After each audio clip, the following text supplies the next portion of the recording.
কালী পুজো মানেই আলুর উৎসব। তো আলুর উৎসবের দিনকে আমরা কোথাও ঘুরতে যেতে পারিনি, বাড়িতে প্রচুর কাজ ছিল, প্রচুর বাজি টাজি পোড়ানোর ব্যাপার ছিল। তাই জন্য কালী পুজোর পরের দিনকে, যেটা দিওয়ালি বেসিক্যালি, সেই দিনকে আমি, আমার দিদি আর আমার বোনজি আর বোন সকলে মিলে বেড়াতে চলে গিয়েছিলাম, ঠাকুর দেখতে গিয়েছিলাম কালী পুজোর। তো আমাদের এখানে নৈহাটি রয়েছে, বাট নৈহাটিতে প্রচুর ভিড় হয় বলে নৈহাটিতে যাইনি।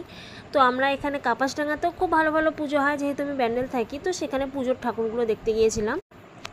আর যাওয়ার আগে এইভাবে একটু মেকআপ করে নিয়েছিলাম, একটু কারেক্টিং করে নিয়েছিলাম স্কিনটাকে, কারণ রাতের বেলা যেহেতু, তাই জন্য বেশি মেকআপ করিনি। একটু বিবি ক্রিম, একটু কনসিলার দিয়ে স্কিনটাকে, মেকআপটাকে একটু ডান করে নেওয়ার পরে হালকা করে কাজল দিয়েছিলাম একটু মোটা করে, আর হালকা করে ভুরুটাকে ঠিক করে নিয়েছি। এইভাবে মেকআপ করে গিয়েছিলাম। আচ্ছা, এইবারে বলি, এই যে সাদা রঙের এই টপ কাম যে শ্রাগটা দেখতে পাচ্ছ, এটা আমি শর্ট ফর্মে রয়েছে, আর এইটা আমি মিশো থেকে অর্ডার করেছিলাম। এত সুন্দর এসেছে, একেবারে পিওর কটনের। আর এটা সামনের দিকে কিন্তু ফ্রন্ট ওপেন করা যায়, 3টে এরকম দড়ি রয়েছে, টার্সেল রয়েছে। এটাকে দিয়ে তোমরা এটাকে অ্যাডজাস্টমেন্ট করতে পারবে, এটাকে তোমরা খুলেও পরতে পারো, বাট ভেতরে অবশ্যই ইনার বা টপ পরতে হবে। আর এটা আমার ভীষণ পছন্দ হয়েছে। এটা মিশো থেকে মাত্র 250 টাকায় পেয়েছিলাম।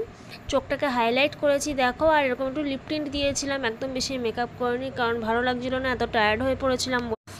আর এই ইয়ার কাফ যেটা দেখতে পাচ্ছ, ইয়ার কাফগুলো কিন্তু আমি কিনেছিলাম ওই মেলা থেকে। তো মেলা থেকে কেনার পরে তারপরে আমি এইভাবে রেডি হয়ে চলে গিয়েছিলাম। কেমন লাগছে কমেন্ট সেকশনে জানিও। আর এইভাবে একদম সিম্পল মেকআপ করার পরে একটা ঘড়ি পরে, একটা জিন্স পরে তারপরে চলে গিয়েছিলাম।